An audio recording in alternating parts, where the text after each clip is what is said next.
السلام علیکم ورحمۃ اللہ وبرکاتہ۔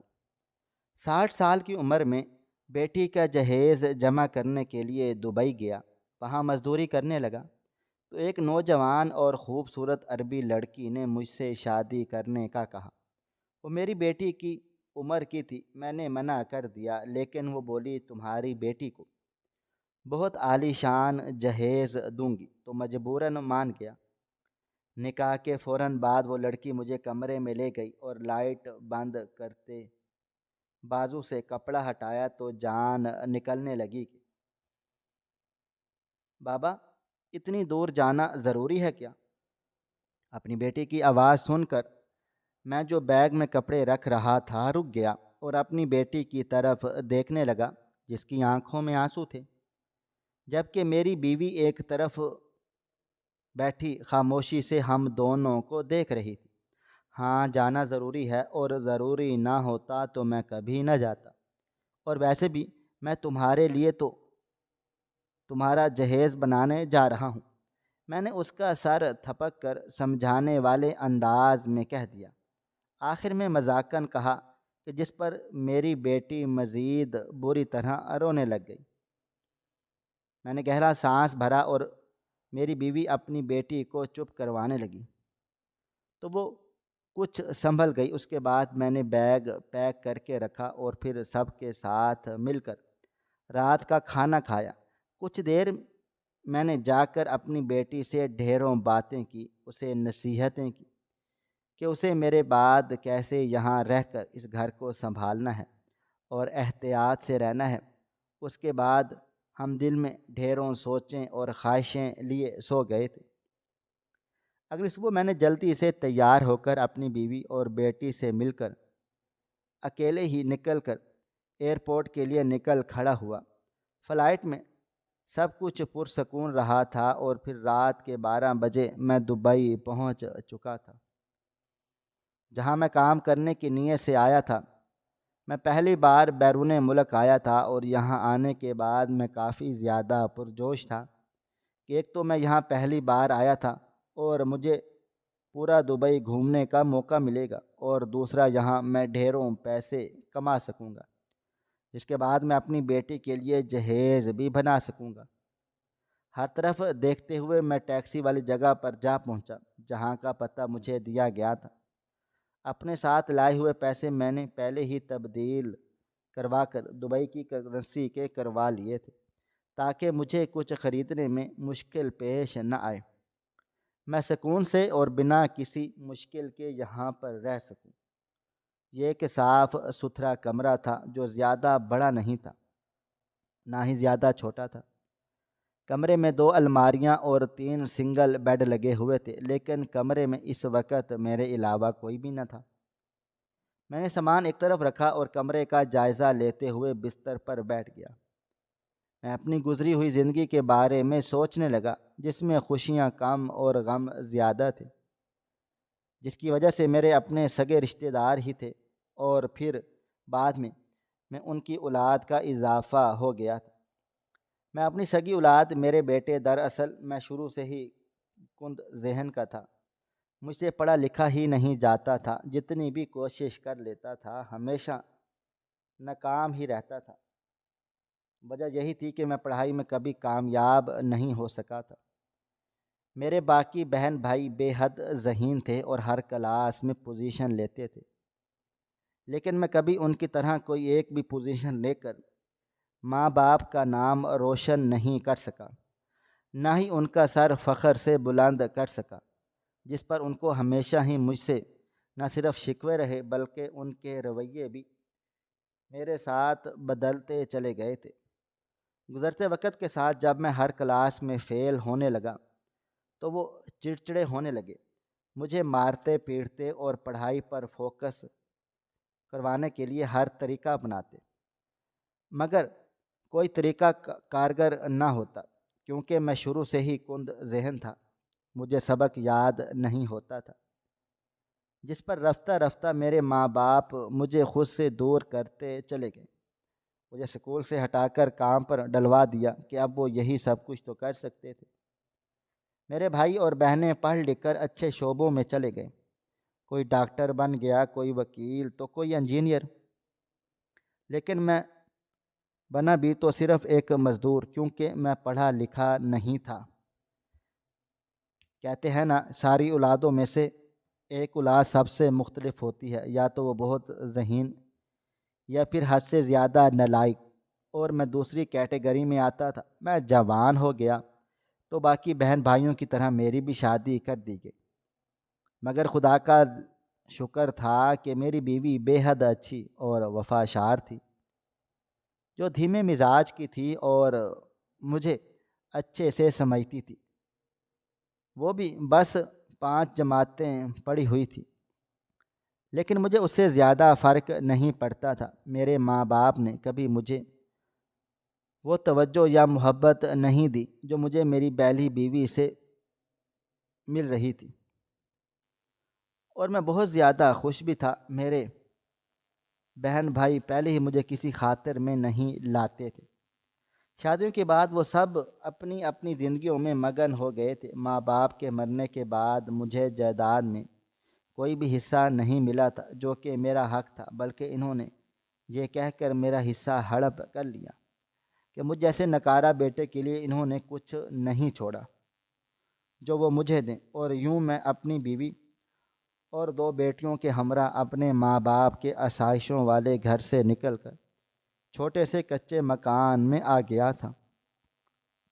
میرے ماں باپ نے کبھی مجھے سمجھا تھا ہی نہیں، الا اور نہ ہی سمجھنے کی کوشش کی تھی۔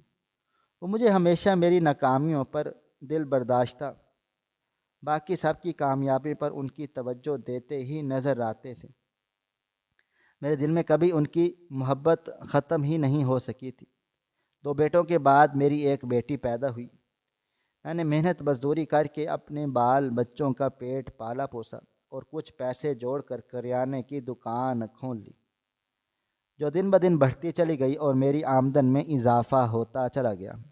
میں نے پکا مکان بنا لیا جو 3 کمروں، 1 صحن، 1 کچن اور 2 باتھ روم پر مشتمل تھا۔ بچوں کو پڑھایا لکھایا، اور جب بڑا بیٹا وکیل بن گیا تو اس کی شادی کر دی۔ مجھے خوشی تھی کہ میرے بچے میری طرح کند ذہن نہیں تھے، بلکہ ذہین تھے، محنتی تھے، اور معاشرے میں اعلیٰ مقام حاصل کر رہے تھے۔ مجھے لگا تھا کہ وہ ہمیشہ میرے ساتھ رہیں گے، لیکن میرا یہ گمان تب ختم ہوا جب میری بہو نے آئے دن گھر میں جھگڑا کرنا شروع کر دیا۔ میرا بیٹا ہمارے سننے کی بجائے اس کی سنتا اور ہمیں ہی ہر بار قصوروار ٹھہراتا کہ ہم اس کی پڑھی لکھی بیوی کے ساتھ ناانصافی کرتے ہیں۔ اور پھر شادی کے 2 مہینوں کے بعد ہی وہ یہ کہہ کر الگ ہو گیا کہ اس گھر میں ہونے والے روز بروز کے جھگڑوں سے اس کا اور اس کی بیوی کا دم گھٹنے لگا ہے۔ اسے اپنی بیوی کے آنسو نظر آتے تھے، مگر اس کی غلطیاں نظر نہیں آتی تھیں۔ اسے صرف ہماری غلطیاں ہی نظر آتی تھیں، اور پھر وہ یہ سب سوچے بغیر اپنی بیوی کے ساتھ الگ ہو گیا۔ اس پر ہمارا بھی حق تھا، جنہوں نے اسے پڑھایا لکھایا، اس قابل بنا دیا کہ وہ کما سکے۔ اس کے بعد ہم ڈرنے لگ گئے تھے کہیں دوسرا بیٹا بھی الگ نہ ہو جائے، جو انجینئر بن چکا تھا اور نوکری کی تلاش میں تھا۔ اسی ڈر کی وجہ سے میری بیوی نے اس کی شادی اپنی بہن کی بیٹی سے کروائی کہ بھانجی آئے گی تو لحاظ کرے گی، مگر وہ تو بڑی بہو سے بھی 2 ہاتھ آگے نکلی تھی، اور ایک بار پھر وہی سلسلہ شروع ہو گیا تھا جو پہلے تھا۔ اور شادی کے 1 سال بعد وہ بھی میرے چھوٹے بیٹے کو لے کر الگ ہو گئی تھی۔ اس بیٹے کی پڑھائی کے لیے میں نے دکان بیچ ڈالی تھی، اس یقین اور مان کے ساتھ کہ اب بیٹے کمانے لگے ہیں تو مجھے بڑھاپے میں کام کرنے کی ضرورت نہیں پڑے گی۔ لیکن میرے سارے بھرم ٹوٹ چکے تھے۔ اولاد اپنے ماں باپ کو چھوڑتے ہوئے یہ بھی نہیں سوچتی کہ یہ وہی ماں باپ ہیں جنہوں نے انہیں چلنا، کھانا پینا، ڈھنگ سے جینا سکھایا ہے، اپنی خواہشوں کو مار کر پیسہ جوڑ کر پڑھایا لکھایا، اور آخر میں وہ بوڑھے ماں باپ کو یہ کہہ کر چھوڑ گئے اور اپنی زندگی میں مگن ہو جاتے ہیں کہ آپ لوگوں نے ہمارے لیے کیا ہی کیا ہے۔ وہ جو کیا ہے وہ آپ کا فرض تھا اور ہر ماں باپ کرتے ہیں، آپ لوگوں نے کر کے کوئی احسان نہیں کیا۔ اس سب سے ہم بے حد دل برداشتہ ہو گئے تھے کہ جن بیٹوں کو ہمارا بڑھاپے میں سہارا بننا چاہیے تھا وہ ہمیں چھوڑ گئے۔ اس کے بعد میں نے محنت مزدوری کرنا شروع کر دی اور اپنی بیوی اور بیٹی کا پیٹ پالنے لگا۔ بیٹی نے ایف ایس سی کر لی تھی، جس کے بعد میں نے سوچا کہ اس کی شادی کر کے اپنے فرض سے سب کو دوش ہو جاؤں گا، اور یہی سوچ کر میں نے اس کے لیے رشتہ دیکھنا شروع کر دیے تھے، جو جلدی مل بھی گیا تھا۔ لوگ اچھے تھے اور کھاتے پیتے گھرانے سے تھے۔ مجھے یقین تھا کہ میری بیٹی وہاں خوش رہے گی، یہی سوچ کر میں نے اس کا رشتہ وہاں طے کر دیا اور اپنی بیٹی کو یہ سمجھایا تھا کہ اپنے ساس سسر کو اپنے ماں باپ سمجھنا، ویسا نہ کرنا جیسی ہماری بہو نے ہمارے ساتھ کیا ہے اور ہمارے بیٹے ہی لے کر بھاگ گئی۔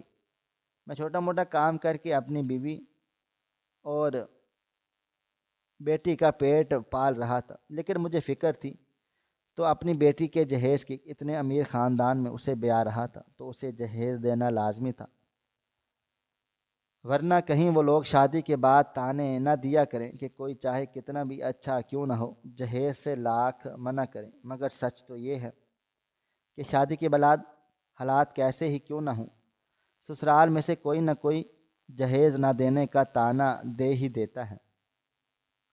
تبھی میں نہیں چاہتا تھا کہ میری بیٹی کسی بھی ایسے حالات سے گزرے، جس کے لیے میں نے کہیں کوئی اچھا اور زیادہ تنخواہ والا کام ڈھونڈنا شروع کر دیا تھا، لیکن ناکام رہا تھا۔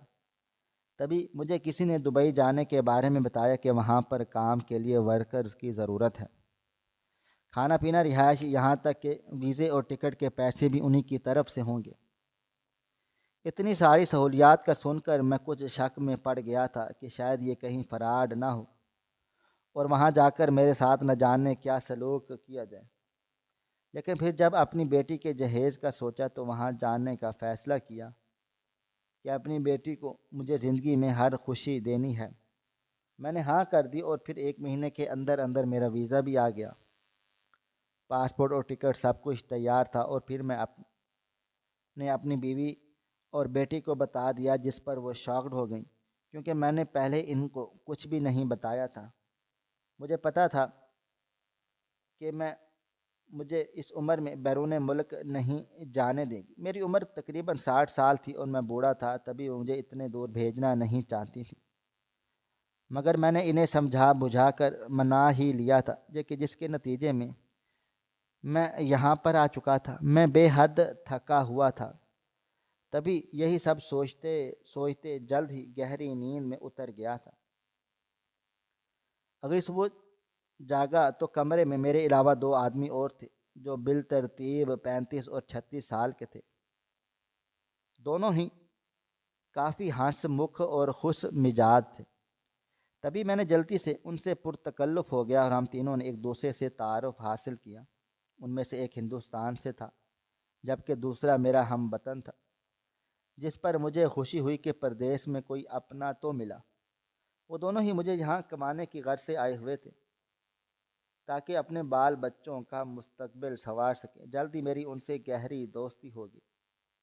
پھر اگلے دن ہی کام پر لے جایا گیا، لیکن کام دیکھ کر ہمیں صدمہ لگ گیا تھا۔ ہمارے گمان میں بھی یہ نہ تھا کہ ہم سے کوئی آسان کام لیا جائے گا، لیکن یہاں ہمیں مزدوری کرنی پڑنی تھی۔ لیکن اب چونکہ ہم یہاں پر آ چکے تھے اور خود سے واپس بھی نہیں جا سکتے تھے، تبھی ہم نے خدا کا نام لے کر کام کرنے لگے۔ اب ہمارا روز کا یہی معمول ہو گیا کہ صبح کو کھانا کھا کر مزدوری کرنے جاتے ہیں اور دوپہر کا کھانا بھی وہیں پر ملتا، اور پھر شام کو فارغ ہو کر اپنے ٹھکانے پر واپس جاتے اور تھکے ہارے رات کا کھانا کھا کر سو جاتے۔ اب ہماری یہی روٹین بن گئی تھی، جس سے ہم خوش نہیں تھے تو پریشان بھی نہیں تھے۔ مجھے وہاں پر مزدوری کرتے ہوئے 1 مہینہ ہو گیا۔ میں نے یہاں سے ملنے والی تنخواہ اپنے گھر بھیج دی، مگر میری تنخواہ میری توقع سے بہت کم تھی، یعنی ہمارے ساتھ دھوکہ ہوا تھا۔ لیکن اب ہم بے بس تھے۔ میں نے کچھ پیسے ضرورت کے لیے پاس رکھ کر باقی بیوی بچوں کو بھیج دیتا تھا۔ ایک دن میں روز کی طرح کام کر رہا تھا کہ اچانک مجھے ایک نسوانی آواز سنائی دی، سنو۔ میں نے آواز پر پلٹ کر دیکھا تو سامنے ایک نہایت خوبصورت لڑکی کھڑی تھی جو عربی تھی اور عربی میں ہی مجھ سے بات کر رہی تھی۔ چونکہ یہاں آنے کے بعد میں عربی سیکھ گیا تھا اور مجھے عربی زبان بولنی آتی تھی، تو میں سمجھ گیا کہ وہ مجھے ہی مخاطب کر رہی تھی۔ ہاں جی، میں نے اسے دیکھ کر پوچھا تو وہ ایک جوان اور خوبصورت لڑکی تھی اور میری بیٹی کی ہی عمر کی ہی تھی۔ مجھ سے شادی کرو گے؟ اس نے عربی میں کہا۔ میری تو حیرت سے آنکھیں پھیل گئیں۔ کیا؟ میں حیرت سے بس یہی پوچھ پایا۔ میں نے پوچھا، کیا مجھ سے تم شادی کرو گے؟ اس نے ایک بار پھر عربی میں پوچھا۔ وہ اتنی خوبصورت تھی کہ اگر میری جگہ کوئی اور ہوتا تو فوراً سے ہاں کہہ دیتا، لیکن میں ہاں نہیں کر سکتا تھا، کیونکہ میں یہاں شادی کے لیے نہیں بلکہ پیسے کمانے کے لیے آیا تھا، تاکہ اپنی بیٹی کی شادی کے لیے جہیز بنا سکوں۔ اور ویسے بھی میری عمر 60 سال تھی اور سامنے کھڑی لڑکی کی عمر تقریباً کوئی 21 سال تھی۔ میں کیسے اس سے شادی کر لیتا؟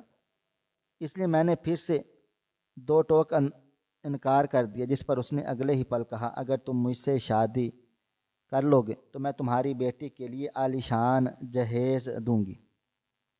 اس کے منہ سے جہیز کی بات سن کر میں چونک گیا۔ اسے اس بارے میں کیسے پتا؟ اور یہی سوال میں نے اس سے کیا، لیکن اس نے کہا کہ یہ سب جاننا تمہارے لیے ضروری نہیں ہے، تم بس اس بات پر دھیان دو کہ اگر تم مجھ سے شادی کر لو گے تو میں تمہاری بیٹی کو شاندار جہیز دوں گی۔ کل میں یہیں تم سے ملوں گی، سوچ کر بتا دینا۔ اس عربی لڑکی نے اتنا کہا اور جیسے آئی تھی ویسے ہی واپس چلی گئی۔ میں سوچ میں پڑ گیا تھا اور باقی کا سارا دن اور ساری رات اسی بات کو سوچتا رہا۔ میں 60 سال کا بوڑھا مرد تھا اور وہ ابھی میری بیٹی کی عمر کی تقریباً 21 سال کی لڑکی تھی۔ میرا دل نہیں مان رہا تھا، مگر جب سوچا کہ یوں میری بیٹی کا شاندار جہیز بن جائے گا تو میرا دل حامی بھرنے لگا، کیونکہ مزدوری کے بعد ملنے والی تنخواہ سے میں اپنی بیٹی کا جہیز نہیں بنا سکتا تھا۔ میں یہ سب سوچ کر راضی ہو گیا اور اگلے دن جب میں مزدوری کر رہا تھا تو وہ عربی لڑکی میرے پاس آئی اور کل والا سوال دہرایا۔ مجبور ہو کر میں راضی ہو گیا اور اس سے نکاح کی حامی بھر لی۔ میرے حامی بھرتے ہی وہ مجھے کورٹ میں لے گئی اور پھر ہم نے وہاں پر نکاح کر لیا۔ نکاح کے فوراً بعد وہ لڑکی مجھے اپنے گھر لے جا کر ایک کمرے میں لے گئی اور کمرے کی لائٹس بند کر دی، جس پر میں کچھ حیران ہوا اور اس سے پوچھنے ہی لگا تھا کہ اس نے لائٹ کیوں بند کی، مگر میرے کچھ پوچھنے سے پہلے ہی اس نے اپنے بازو سے کپڑا ہٹایا تو جان نکلنے لگی کہ اس کے بازو کی جگہ نکلی اسٹیل کا بازو لگا ہوا تھا جو اندھیرے میں بے تحاشا چمک رہا تھا، اور اس میں ایک بیٹری والی ٹیوب بھی نصب تھی جس سے نکلتی ہوئی روشنی کمرے کو روشنی کر رہی تھی۔ اس سے پہلے کہ میں اس کا بازو نہیں دیکھا تھا، کیونکہ وہ عربی طرز کا خواتین کا لباس زیب تن کرتی تھی جس میں اس کا پورا جسم چھپ جاتا تھا، تبھی میں نے اس کا یہ نکلی بازو نہیں دیکھ پا رہا تھا۔ یہ کیا ہوا ہے؟ میں نے خوف سے ہکلا کر پوچھا تو اس خوبصورت لڑکی کے خوبصورت جسم پر یہ نکلی لوہے کا بازو بالکل بھی اچھا نہیں لگ رہا تھا اور عجیب سی ہیبت پیدا ہو رہی تھی۔ وہ بازو پیچھے سے لوہے کا تھا مگر اس کا ہاتھ نکلی تو تھا، لیکن سکن کلر کا تھا۔ یہ کاٹ دیا گیا ہے، اس عربی نے یاسین سے کہا تھا۔ مجھے ایک اور دھچکا لگا، یعنی اس کے ساتھ کوئی حادثہ نہیں ہوا تھا بلکہ اس نے جان بوجھ کر کاٹا گیا تھا۔ کس نے کیا یہ سب؟ میں نے حیرت اور افسوس سے پوچھا۔ میرے شوہر نے، اس نے یاسین کو بتایا تو مجھے ایک اور دھچکا لگا جس پر میں حیرت میں ڈوب کر اسے دیکھنے لگا۔ میں 17 سال کی تھی جب میری پہلی شادی ہوئی۔ میں بہت زیادہ خوش تھی کیونکہ میرا شوہر بے حد خوبصورت تھا اور مجھ سے بے حد محبت بھی کرتا تھا۔ اس نے اس سے شادی میں نے اپنی مرضی سے کی تھی، میں گھر والوں سے چھپ کر لی تھی، کیونکہ اس سے شادی میں میرے گھر والوں کی مرضی شامل نہیں تھی۔ انہوں نے مجھ سے قطع تعلقی کر دی تھی۔ میں یہیں پر رہتی تھی، لیکن وہ پاکستان سے یہاں کام کے سلسلے میں آیا ہوا تھا، مگر اس نے مجھ سے شادی کر لی اور یہیں پر سیٹ ہو گیا۔ اسے یہاں کا گرین کارڈ مل گیا، لیکن گرین کارڈ ملتے ہی اس کا رویہ بدلنے لگا اور وہ مجھ پر مار بیلٹ کرنے لگا، اور وہ مجھے اپنے ملک میں لے گیا۔ وہاں جا کر اسے کھلی چھوٹ مل گئی۔ میں اسے روکتی رہ گئی مگر کچھ نہ کر پاتی۔ ایک دن کھانا جل جانے پر اس نے غصے میں مجھے بے حد مارا۔ میں بے ہوش ہو گئی تھی، اور جب ہوش آیا تو میرا بازو کٹا ہوا تھا اور زخم پر بڑی پٹیاں کی گئی تھیں۔ میں صدمے اور تکلیف سے گنگ ہو کر رہ گئی۔ ذرا سی بات پر اس نے میرا بازو چھین لی۔ اس کے بعد اس نے کچھ بھی کہے بنا مجھے گھر سے نکال دیا۔ یہاں سے جاہے جہاں مرضی چلی جاؤ۔ میں بے حد مشکل سے اس ملک سے یہاں آئی، اور یہاں آئے مجھے اب 6 مہینے لگ گئے ہیں۔ یہاں کر میں نے کمپنی بنائی جس کے ذریعے میں لوگوں کو فری ویزے دیتی، اور یہاں آ کر وہ کام کرتے۔ لیکن میں نے سوچ لیا تھا کہ اب اس ملک سے جو بھی مرد آئے گا، چاہے وہ بوڑھا ہو جوان، اسے زندہ نہیں چھوڑوں گی بلکہ اسے ختم کر دوں گی، کیونکہ اس ملک نے مجھ سے میرا بازو اور میری زندگی کا قیمتی وقت چھین لیا تھا۔ میں جو دکھ سے اس کی ساری آپ بیتی سن رہا تھا، اس کے آخری جملوں پر بے ساختہ چونکا اور بے ساختہ پیچھے ہونے لگا، مگر اس نے تیزی سے اپنے نقلی ہاتھ پر چڑھا سکن کلر کا بھاری شکل کا دستانہ اتارا، جو نیچے سے نوکیلا راڈ نکل آیا تھا، جسے اس نے تیزی سے مجھے مارا۔ میں پیچھے ہٹ گیا، مگر پیچھے ہٹتے ہٹتے بھی میری بازو پر گہری خراش آئی۔ پاگل ہو گئی ہو تم، میری بیوی ہو تم، اور اپنے ہی شوہر کو مار رہی ہو۔ میں درد کی وجہ سے اکراہ کر کہا تو وہ پاگلوں کی طرح ہنسنے لگی۔ کون سی بیوی؟ وہ نکاح بھی نکلی تھا اور میری آفر بھی نکلی تھی۔ میں اتنا کہہ کر اس نے ایک بار پھر مجھ پر حملہ کرنا چاہا، مگر میں نے تیزی سے اس کا بازو پکڑ کر ایک زوردار تماچا اس کے گال پر جڑ دیا، جس کی وجہ سے وہ لہرا کر زمین پر جا گری۔ وہ لڑکی میری طاقت کا مقابلہ کر بھی نہیں سکتی تھی، اور غصہ تو مجھے اپنے بیوقوف بن جانے پر آیا ہوا تھا۔ اس نے ایک بار پھر حملہ کرنا چاہا تو میں نے پھر تھپڑ مار کر اسے نیچے گرا دیا اور کہا، میرے ملک کے ایک مرد نے تمہارے ساتھ برا کیا اور تم ہر مرد کی زندگی برباد کر رہی ہو، یہ سوچے سمجھے بنا کہ ان مردوں کے پیچھے ایک فیملی ہے جس کے لیے وہ یہاں خوار ہو کر پیسے کمانے آئے ہوئے ہیں۔ تمہاری طرح کی بہنیں اور بیٹیاں ہیں جن کے مستقبل کے لیے وہ یہاں پر آئے ہوئے ہیں۔ تمہیں بدلہ لینا تھا تو اس سے لیتی جس نے تمہارے ساتھ یہ سب کچھ کیا، مگر تم نے اسے شتر بے بہار کی طرح چھوڑ کر بے قصوروں سے بدلہ لے رہی ہو۔ یہ کہاں کا انصاف ہے؟ جس نے تمہارے ساتھ برا کیا ہے اس سے اپنے ساتھ کیے برے کا بدلہ لو، نہ کہ باقی لوگوں کو ناحق تکلیف پہنچاؤ۔ میں نے دہشت زدہ لہجے میں اس سے سمجھایا تو وہ رونے لگی، جس پر میں نے گہرا سانس لیا اور اپنا زخم کو دیکھا جس میں سے ابھی بھی خون رس رہا تھا۔ میں نے تکلیف پر قابو پا کر تیزی سے ادھر ادھر دیکھا اور ایک کپڑا ڈھونڈا اور تیزی سے اپنے زخم پر باندھ لیا، جس سے خون رسنا بند ہوا۔ اس کے بعد میں نے گہرا سانس لیا اور اسے تسلی دی اور کہا، تم مجھے بتاؤ، میں جہاں تک ہو سکا تمہاری مدد ضرور کروں گا۔ میری بات سن کر اس نے میری طرف دیکھا اور کہا، مجھے اس سے بھی وہی تکلیف پہنچانی ہے جو اس نے مجھے پہنچائی، اس لیے اب میں تمہارے ساتھ پاکستان جاؤں گی اور تمہاری بیٹی کا جہیز بھی عالی شان ہوگا۔ اس نے کہا تو میں نے سر ہاں میں ہلا دیا، اور اگلے ہی دن اس نے ہماری ٹکٹیں بک کروائیں اور ہم واپس میرے ملک چلے گئے۔ یہاں آنے کے بعد سیدھا میرے گھر گئے، جہاں میری بیوی اور بیٹی اس عربی لڑکی کو دیکھ کر حیران ہوئی۔ میں مطمئن تھا کہ وہ میری بیوی نہیں تھی، کیونکہ وہ نکاح جھوٹا تھا۔ اس نے مجھے صرف اپنے گھر تک لے جانے کے لیے جھوٹا ڈرامہ کیا۔ اس دن اس نے میری بیٹی کو جہیز کے لیے ہر چھوٹی سے چھوٹی اور بڑی سی بڑی چیز خریدی، کیونکہ شادی کے دن قریب آ گئے تھے۔ میں نے اسے کہا تھا کہ شادی کے بعد اس کے سابقہ سسرال جا کر اس کا معاملہ دیکھیں گے، جس پر وہ راضی ہو گئی تھی۔ 1 مہینے کے بعد شادی کا دن آن پہنچا اور پھر بارات کا شاندار استقبال کیا گیا۔ نکاح ہو چکا، مگر میرے سر پر دھماکہ تب ہوا جب اس عربی لڑکی نے بتایا کہ دولہے کا بھائی یعنی میری بیٹی کا جیٹھ ہی اس کا سابقہ شوہر تھا۔ میں عجیب کشمکش میں پڑ گیا اور اپنی بیٹی کے لیے پریشان بھی ہونے لگا کہ کہیں اس کے ساتھ بھی ایسا نہ ہو جیسا اس عربی لڑکی کے ساتھ ہوا تھا۔ اور کشمکش اس بات کی تھی، اگر میں اس عربی لڑکی کا ساتھ دیتا تو کہیں میرے بیٹی کے سسرال والے اس کے ساتھ کچھ برا نہ کر دیں یا اسے گھر سے ہی نہ نکال دیں۔ میں نے اس بات کا ذکر اس عربی لڑکی سے کیا تو وہ بھی سوچ میں پڑ گئی۔ اس نے مجھے بتایا تھا کہ اس کے سسرال والوں نے اور اس کے شوہر نے اس کے ساتھ اچھا سلوک نہیں کیا تھا۔ تبھی میں ڈر گیا تھا۔ ابھی تک اس کے سابقہ شوہر نے اسے نہیں دیکھا تھا۔ بارات رخصت ہو گئی تو ہم لوگ بھی گھروں کو روانہ ہو گئے۔ اگلے دن میری بیوی اور عربی لڑکی میری ساتھ میری بیٹی کے گھر ناشتہ لے کر گئے۔ اس نے نقاب کر رکھا تھا، تبھی کوئی اسے پہچان نہیں پایا تھا۔ وہ اپنے سابقہ شوہر کو اغوا کر کے لے گئے، کسی کو پتہ بھی نہیں چلا تھا۔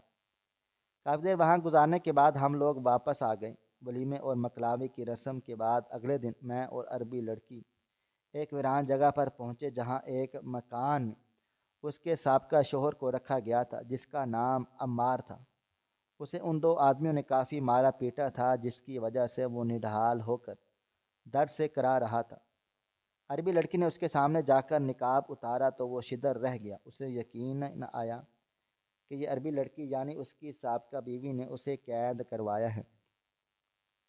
عربی لڑکی نے نفرت کا اظہار کرتے ہوئے اسے بتانے لگی کہ اس کی وجہ سے اس کی زندگی ضائع ہوگی، برباد ہوگی، اور وہ کیسے اب اس سے بدلہ لے گی، جس پر وہ سر نیچے گرا کر رونے لگا مگر ایک لفظ بھی نہیں بولا، جس پر میں حیران تھا کہ وہ اپنی صفائی میں کچھ بولا کیوں نہیں۔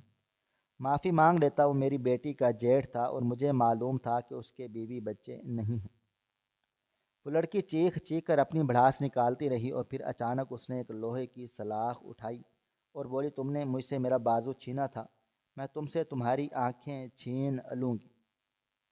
وہ گرم دیا سلائی تھی جس سے آنکھوں میں گھونپ دینے سے آنکھیں ضائع ہو جاتی ہیں، اور جب وہ لڑکی عمار کے ساتھ یہی سب کچھ کرنے والی تھی تو عمار نے اس کی بات سن کر چہرہ اٹھا لیا تھا، جیسے خود کو سزا دینے کے لیے تیار کیا ہو۔ وہ اب بھی بے آواز رو رہا تھا۔ اس کے رویے پر مجھے تعجب ہوا، اور اس سے پہلے کہ وہ اس کی آنکھیں نکالتی میں نے تیزی سے سلائی پکڑ کر ایک طرف پھینکی اور عربی لڑکی کے غصے کی پرواہ کیے بغیر عمار سے پوچھا کہ وہ اس سزا پر چپ کیوں ہے، اسے خوف یا ڈر کیوں نہیں لگ رہا، جس پر وہ پھیکا سا مسکرایا، بتانے لگا کہ اسے خوشی سے یہ سزا قبول ہے، کیونکہ وہ عربی لڑکی جس کا نام عائشہ تھا، اپنی زندگی سے نکال دینے کے بعد کبھی بھی سکون سے نہیں جی پایا تھا۔ اس نے عائشہ کو کبھی بھی طلاق نہیں دی تھی اور نہ ہی دے سکتا تھا، کیونکہ وہ اس سے محبت کرتا تھا اور آج بھی کرتا ہے۔ اس کے نکاح کے بعد عائشہ کے والدین نے عمار کی بہن کو اغوا کروا لیا تھا اور اس پر تشدد کرنے لگے تھے۔ ان کی شرط یہ تھی کہ وہ عائشہ کو مار دے یا اتنا نقصان پہنچائے کہ وہ خود مر جائے، کیونکہ وہ گھر سے بھاگی تھی اور اس کی شادی کہیں بھی نہیں کروانا چاہتے تھے۔ کبھی یوں ان کی جائیداد تھی جو عائشہ کا حصہ تھی اور وہ غیر خاندان میں چلی جاتی، جبکہ وہ سب کچھ ہڑپنا چاہتے تھے۔ عمار کی بہن ان کی وجہ سے تکلیف میں تھی، تبھی بہن کی محبت نے عائشہ کو تکلیف دینا شروع کی اور بار بار پر اسے مارتے پیٹتے اور جھگڑنے لگتے تاکہ وہ اس کی بہن کو چھوڑ دیں۔ لیکن کچھ مہینوں کے بعد انہوں نے اس کی بہن کو چھوڑ دیا مگر خود ان کے گھر آ گئے۔ یہ وہی دن تھا جب عائشہ بے ہوش پڑی تھی اور عائشہ کے بڑے بھائی نے اس کا بازو کاٹ دیا۔ یہ ان کے گھر سے بھاگنے کی سزا ہے، اور ساتھ ہی ساتھ عمار کو بھی دھمکی دی کہ اگر عائشہ کو اپنے گھر میں رکھا تو اس کی بہن کو پھر سے اٹھوا لیں گے اور اس بار وہ زندہ نہیں چھوڑیں گے، جس پر عمار نے مجبور ہو کر عائشہ کو گھر سے نکال دیا۔ مگر کبھی اسے بھول نہ پایا تھا۔ یہ سب عائشہ کے بھائیوں اور ماں باپ کا کیا دھرا تھا، مگر عربی لڑکی عائشہ ہمیشہ عمار کو غلط سمجھ کر اس سے نفرت کرتی رہی۔ ساری حقیقت سن کر عائشہ پھوٹ پھوٹ کر رونے لگی تو اس نے اسے تسلی دی، جو ہونا تھا وہ تو ہو گیا، اب تمہارے گھر والوں کو پتہ نہیں ہوگا تم زندہ ہو، تو تم عمار کے ساتھ ایک نئی زندگی شروع کرو، وہ اب بھی تمہارا شوہر ہے، تمہارا منتظر ہے۔ میری بات سن کر اس نے روتی ہوئی سوالیہ نظروں سے عمار کو دیکھا تھا، تو اس نے بھی بھیگی ہوئی آنکھوں سے سر ہلا دیا۔ عمار کو کھولا تو دونوں میرے ساتھ گھر چلے آئے۔ جب عمار کے گھر والوں کو عائشہ کو دیکھ کر حیرت ہوئی، مگر کسی نے کوئی روک ٹوک نہیں کی، بلکہ اسے قبول کر لیا۔ سب کچھ ٹھیک ٹھاک ہو گیا اور سب ایک بار پھر اپنی زندگی میں ہنسی خوشی مگن ہو گئے۔ مگر کچھ لوگوں کی سوچ کبھی نہیں بدلی جا سکتی، لیکن میں خوش بھی تھا کہ اس عربی لڑکی عائشہ کی زندگی اب خوشیوں سے بھر چکی ہے۔ محترم سامعین، اگر آپ کو ہماری آج کی کہانی پسند آئی ہو تو ہمارے چینل کو لائک، شیئر اور سبسکرائب ضرور کر لیں۔ اللہ حافظ۔